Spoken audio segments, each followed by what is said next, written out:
Hello and welcome back to Influence Hour. I'm your host, Kinyo. This is another episode of this news editorial show filmed out here in Austin. We're in the AFTV5 studios right now. My guest for today is going to be Tazz, DJ Tazz, local Austin resident, does Afro beats out here. He's from Zimbabwe.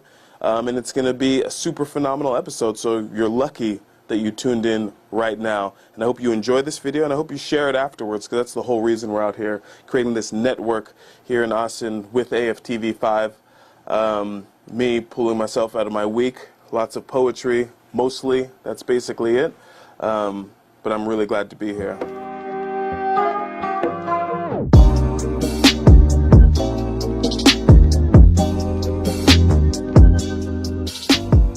So this show, I actually kind of want to start it off a little bit differently, because I was thinking about everything that we're trying to do in AFTV5, so I wanted to go through a couple of mentioned stuff. So I'm going to do some selfish plugs right from the beginning, because that's how I feel like doing it. I think that's a good idea. Give you guys some information. So AFTV5, if you don't know, studio here in Austin, where they do a lot of different video work. So when it comes to using the studio, if you have a business and you're trying to look for some video representation for yourself when it comes to video production, they actually do video production here at AFTV5. Super cool stuff. Like I told you, these are advertisements up front. Don't stop watching just because I'm doing ads. And then also, besides being a poet, you know, I run Project Forward, so I'm coming out of here. So if you want to watch more of this, definitely head over to projectforward.tv. You'll see the full videos on YouTube, on AFTV5, on Facebook, so follow them on Instagram. But then you also see some special clips up on the streaming company that I started. We're like 15 years out from destroying Netflix. You know what, we'll be compliments to Netflix first, and then we'll take it over. But that's projectforward.tv, and I would love it if you would become a subscriber today. Why become a subscriber? Not only do we do cool shows where we film stuff with cool people like Tazz, and we got Mad One who's coming up in this episode, create those logistics to travel around, but we also help build artists and entrepreneurs. And so we're focusing on San Antonio and San Marcos right now, but it doesn't mean you can't be a member if you're from anywhere else, but that's where the greatest impact is when it comes to developing artists and entrepreneurs. And speaking of which, let's jump right into it. Tazz, and why we even met in the first place.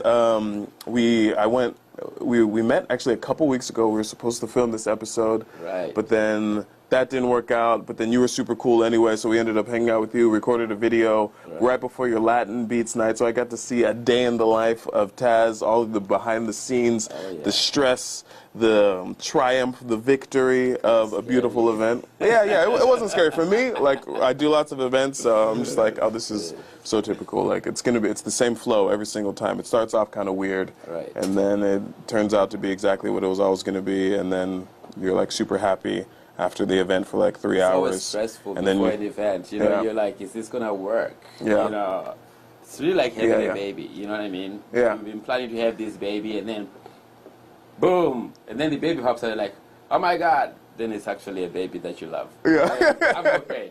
I don't know why I was stressing so much. You know? For me, like, the big thing that always comes up to me, like, when an event's coming, whether it's like I'm reading poetry or it's an event that like I help build for some other reason, doesn't matter. Like, I'm always like, why did I do this? This could have been a Netflix night. There was nothing on the schedule. I created, out of nowhere, a stressful occurrence. Exactly. What is my draw? Why do I keep doing this? Why do I keep adding more stuff to the calendar? And that's just what you think like right before it, because it's like the stress of it. But like the entire time you know why you're doing it, because it's a lot of fun, and then you have a vision and a mission. I'm super stressed before an event. Yeah. Like 3 days before my stress level, because you just never know what might go wrong. You try to plan for everything. Yeah. But you can't. Yeah. You cannot. When the day of the event is, you probably leave it out to Mother Nature to say, okay, I did everything I could. Yeah. It's out of my hands now. That's literally the best you can do. I like to think about it as like really the day of the event, it's over. Yeah. Okay, whatever's going to happen at that point is definitely going to happen. And really that starts like right about the week of the event. Exactly. It's already over at that point. Like, you're not a magician, so no magic is going to happen. It's really just going to play out based off of your past experiences. So if you're starting from the very beginning, of course it's going to be trash. You have no skills. But you're going to learn really cool stuff from it. But I want your mission. What would you say if you had to coalesce your mission into something what would you give it? What's your mission? You know, the thing is, I've always had a very deep interest in culture. Yeah. You know, and bringing cultures together. And then I think going back to that thinking, I've always wanted to use music as my vector, my vehicle to do that. Yeah. Because as a semi-retired DJ, music is what I fall back to all the time. You know, when I'm thinking, planning, going through my day, fixing my anxieties, you know what I mean? It's music that does the thing for me. Yeah. And I figured out that music was the only vehicle that I knew, because some people would do it through so many other ways to bring people together. Yeah, no, I see that. You can do it in so many different ways. Mm-hmm. But for me, it's always been music. So I started off thinking about the music, like maybe we had this conversation before. My family, we always did reggae music. Yeah. You know, and growing up, I listened to Motown, and all that. But I never listened to African music when I was in Zimbabwe. In fact, it got really bad when I moved to Indianapolis. Instead, I was looking around. I'm a DJ. Let me look for something to do. And somebody was doing reggae, and they were pretty hot, really good. Somebody was doing hip hop. They were really good, and they were all my friends. And I was like, so somebody took me to a Latin dance, and I said, why do I like this music? I'd never paid attention to Latin music before, to salsa especially. Yeah. You know, there was something in it. And then going back into that later, many years later, I realized, I'm like, oh my God, this is African music. You know, so now my mission has been really to follow the journey of that African music and how it has influenced so many genres of music. Yeah. So, which really goes back to some of the stuff that's very interesting. About. Yeah. Very cool. Yeah. I like it. That makes me think about, so one thing that I'm thinking a lot about that I wanted to talk about in this episode because, is immigration, everything that's going on with immigration. And what I want to do really is completely change the entire conversation around immigration, because I feel like we're missing like some of the most important parts of immigration, which is the fact that immigration is a gigantic asset. I understand, like, giving back is super cool. You can think about stuff as like a charity or like nonprofit, or like you want to help these people, right, because they're in bad situations. And that's cool, and it also has like finite caps because we're in like a competitive world, so you can only do so much humanitarian efforts. So thinking about immigration like that, I think, is actually kind of weird when we should be thinking about the fact that immigration is literally America's probably greatest asset. People traveling from all over the world, whether it's from Africa, tons of like the best educated people from Africa end up over here. Some of them stay behind because they love their country so much, but a lot of the best educated ones, like my parents, my mom's a doctor, my dad has his master's degree and a PhD. They use school as a vehicle to get over here. I disappointed them greatly with my own scholastic accomplishments, but that's cool, I went a different route, and they supported me. It was still a great foundation. But so many immigrants are coming over here with nothing but hard work as their mentality. Like, that's so huge. And then they come here and they build America. What is America built on if not immigration? Immigration is 100% the most valuable thing when you think about building the future. Without a strong immigration strategy, America, which is culturally... Anyway, America is on a path of liquidation when it comes to economic stuff, not to mention cultural stuff. Like, the best thing that we can do is have a strategy like going forward so that we can all be rich. That's what I'm talking about. So that we can all be wealthy, so that our country can be huge and like masterful and continue to do crazy things the way that America, the America that I like, is supposed to be doing things.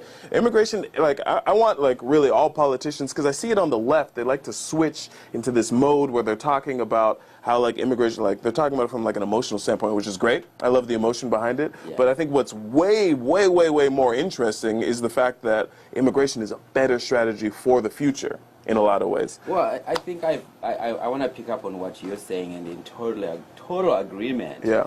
Because I think the label immigration is actually a very, it's not the best label to... It has a weird connotation now, where people just aren't paying attention to what it means. Immigration literally means, like, it's just a way of describing the transfer of human beings, which has been going on forever. And the reason why they're moving is because of, like, different pressure in situations. But America has so much It's actually just branding too. We should be grateful that people think about America as a place where you can accomplish dreams, and so they come here to build dreams. Immigrate. Yeah. You know, humanity moves around. If you go back to the whole notion I was telling you about what we do with Club Bantu. I knew there was a time. You know what I mean? Yeah.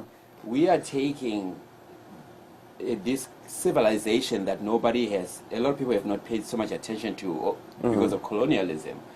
They started off 400 years ago, you know, on the west coast of Africa, you know, and they were nomads. Being nomadic has always been associated with humanity because you look for fertile land, you look for where you're going to do your next farming, raise your cattle, your animals, you know what I mean? So this group of people were nomads, and they moved throughout Africa and became the most influential group, the Bantu people. Throughout Africa, they shared their knowledge of farming, how they made their tools, and that enriched all of Africa. Yeah. You know what I mean? It's not that the inhabitants of those regions, you know, like the San people down in the Kalahari Desert, were non-existent. They were there with their own technology, if you want to put it in today's terms. But when the Bantu people started coming down and intermarrying with those, that enriched Africa. And look at that same group of people taken as slaves to the Americas. That, again, even though it was forced, okay? Yeah. Granted, it was forced. It was not an intended nomadic exercise. Has enriched the Americas. Yeah. So if you're thinking about immigration and trying to control it in 2018, you're already behind the curve because human beings are creatures of survival. We will prevail.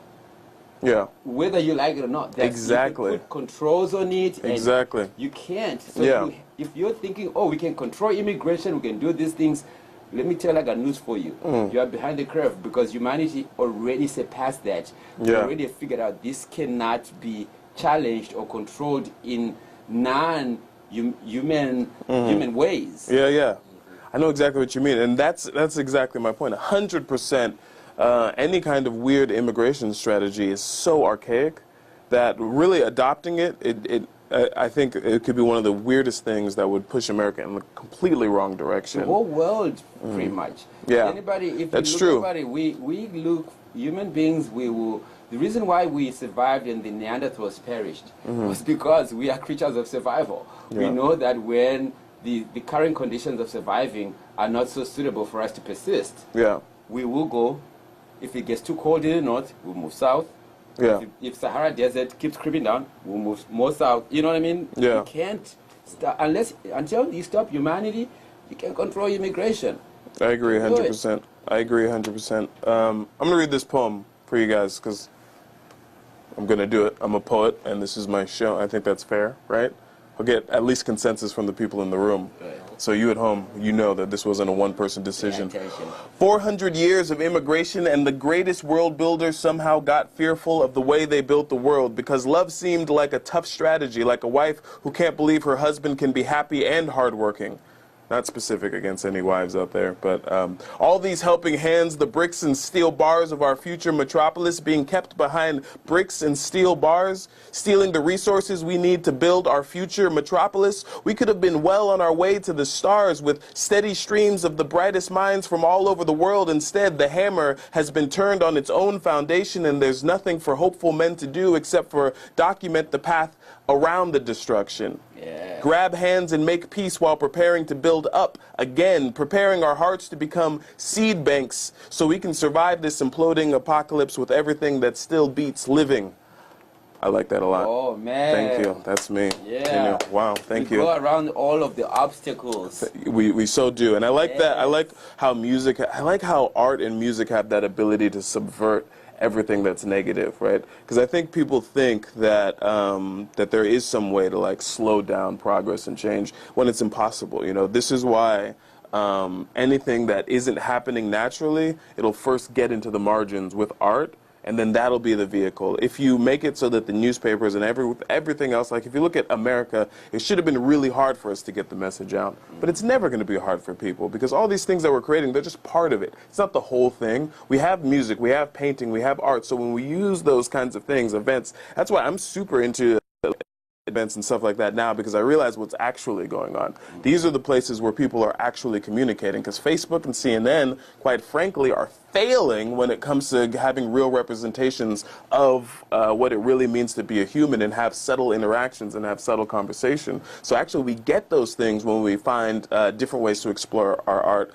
And even Netflix, unfortunately, right now, big Hollywood, all these things are kind of falling in the same plot where they're kind of, you know, giving these same narratives that we watch and we enjoy because they spent $1 million, you know, whatever, making their thing. But in actuality, we don't connect with the stories, because we know that life isn't that vicious, and we know that we don't actually hate people this much because they come from this place. So all of those narratives, I think we heal those, and we have a huge potential to make change in those areas. Like the more we can pack those kinds of places with little hints at the way that we're actually all the same by doing stuff, bringing Latin and Afro beats together so people can be in the same room.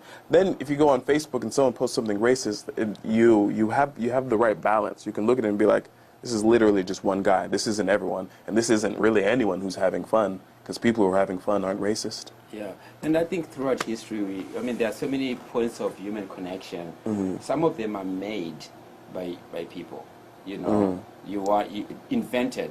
You can only connect with people if Tinder is there or something, you know what I mean? Right. But I think art and artistic endeavors exist on a much higher plane, where if you shut your eyes and you heard a song and it appealed to you, irregardless of where it's from, and you're like, man, that tune, I can't get it out of my head, you know what I mean? Or you see a beautiful painting, you're gazing at it and you connect with it. You take your own meaning out of your relationship with that piece of art.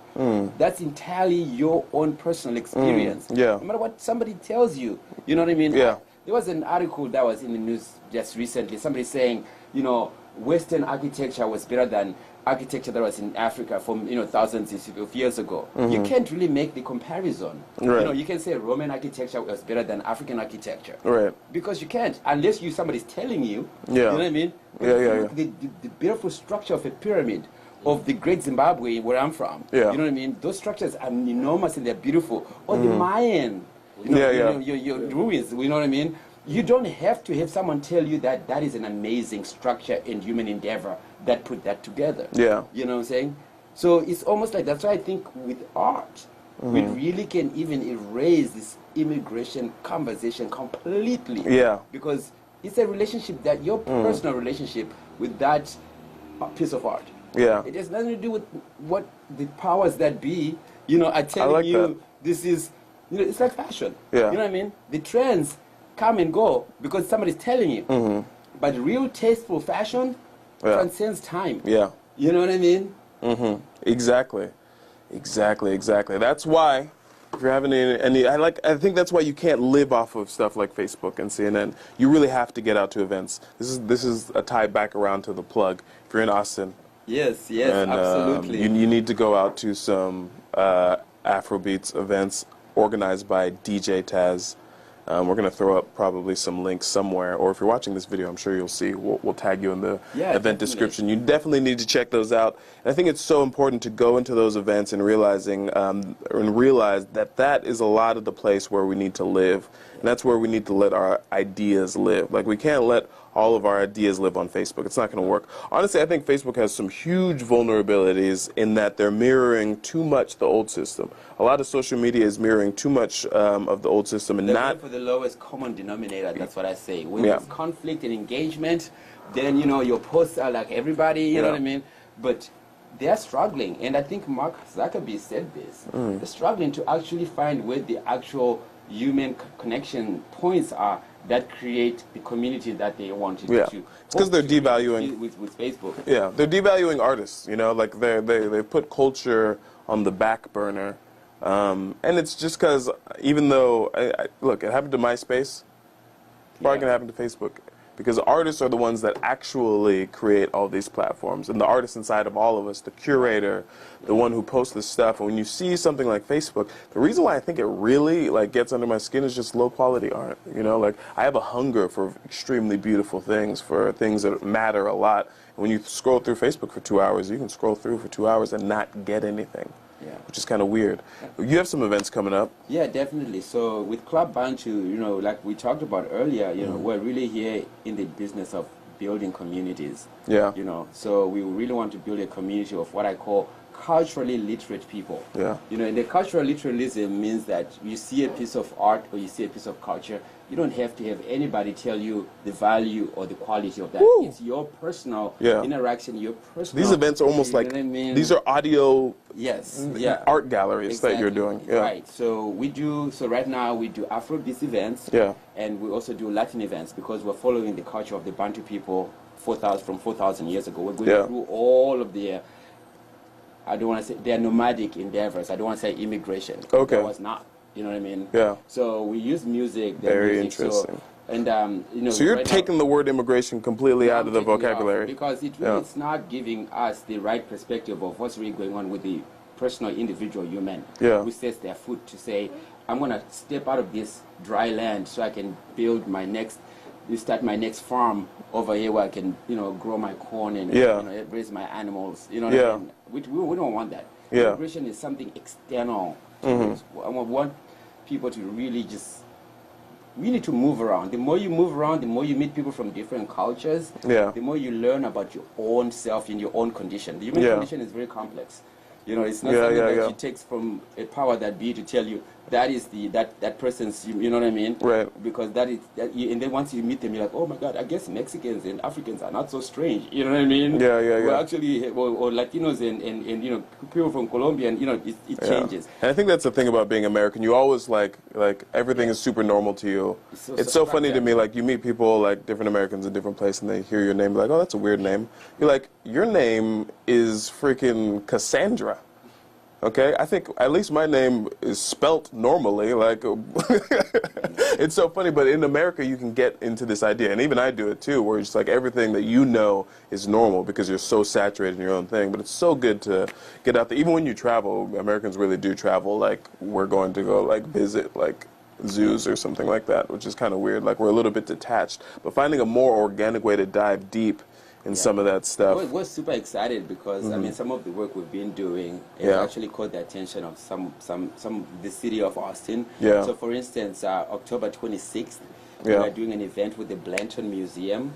BC, it's going to be called Bantu on BC, and there's a huge exhibit that is traveling throughout the United States at the moment. Wow. And I think it's in Atlanta right at this moment. But in October, this exhibit is going to be it's called Making Africa a Continent of Contemporary Design. So, and it has, you should look it up. It's called Making Africa a Continent of Contemporary Design. It has so many artists. It has so many designers. So it's going to be at the Blanton Museum, and we're hosting this event with them. Club Bantu is producing this event. We're going to have fashion, music, food, and anything that we think that the city of Austin has not been, not that they have not been, but it's just they've reached out to the community, but they just didn't have the community participating. So we really want the African community and people, not just the African, but people that, like, remember that relationship you have with art and culture, that feel that personal connection with African culture, to be at this event, because we're gonna blow it up. So we have the event is October. Go ahead. And you have room for like to collaborate with more artists, right? We have so much room. Like, so we work with so many artists. We bring musicians from Africa.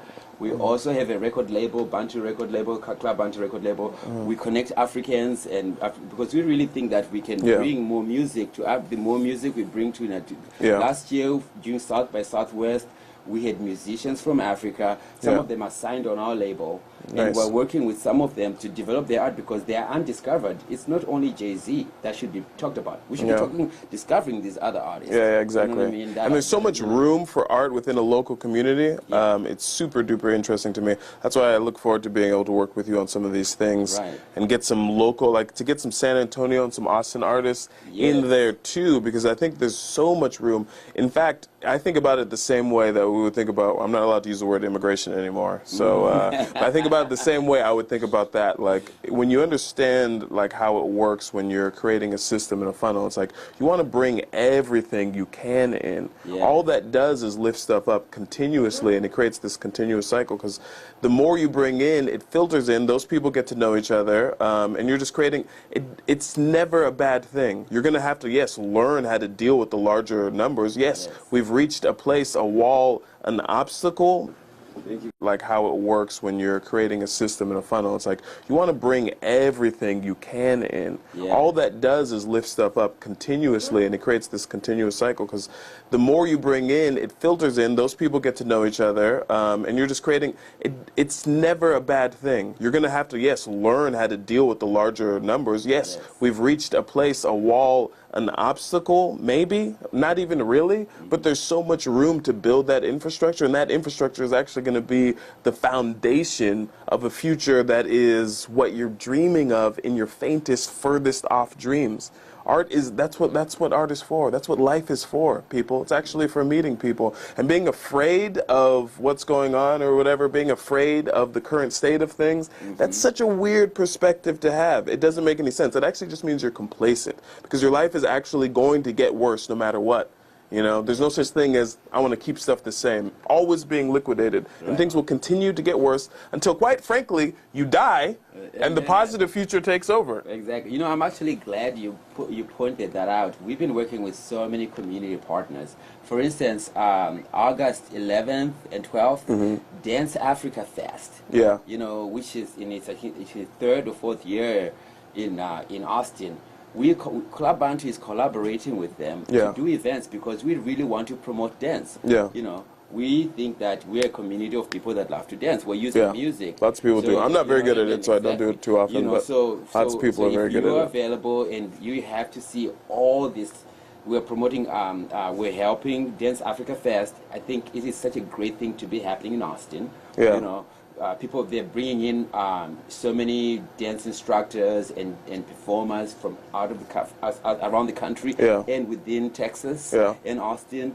So, you know, that's going to be great. You know, so that's August 11th. August 11th. August 12th. And October, August 11th, 12th. And you said 13th, right? Africa Fest, right? Okay. But we're having a pre-event, a pre-party with them August 5th at Club Bantu downtown. And then we're also having their closing ceremony on August 12th, this Sunday. You know, because they have so many people coming to town. We thought we might throw them a party. Say thank you for participating. August 5th, you guys. And then, so we're talking about that too, so you might even see us there. So definitely be there on August 5th. Here in Austin, Texas.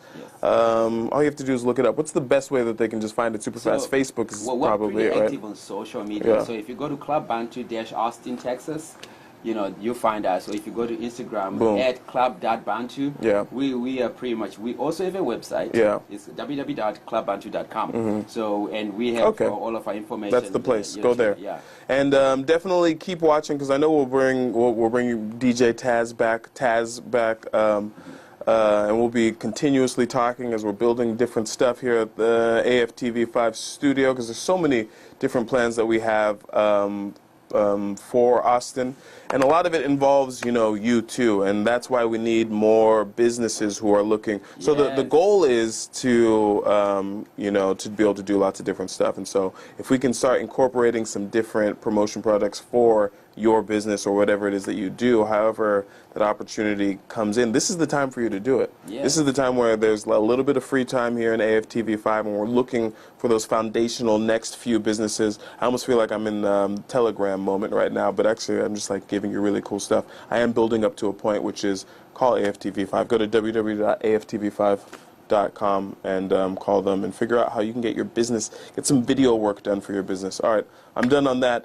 This is Kenyo. We're in the AFTV5 studio. We're recording Influence Hour. This has been our episode with Tazz. We talked about immigration, which is no longer called immigration. It is now called cultural elevation. That's what we're calling it now. That's much better. That was cool. I just came up with that right now. All right, thanks for watching, guys. Thank you so Stay much. tuned. And thanks for the work that you guys are doing. Thank you. Really, like I keep saying, we grow in numbers. Yeah. So if you grow all this community in numbers, that you guys are working to bring together, you never know. I might know something that you were looking for. He might know something you're looking for. So when we come together, it's a matter of like, so what do you like to do? And the work you guys are doing is incredible. I really applaud you and salute you for that. Thank you so much. Yeah. I appreciate it. See you guys.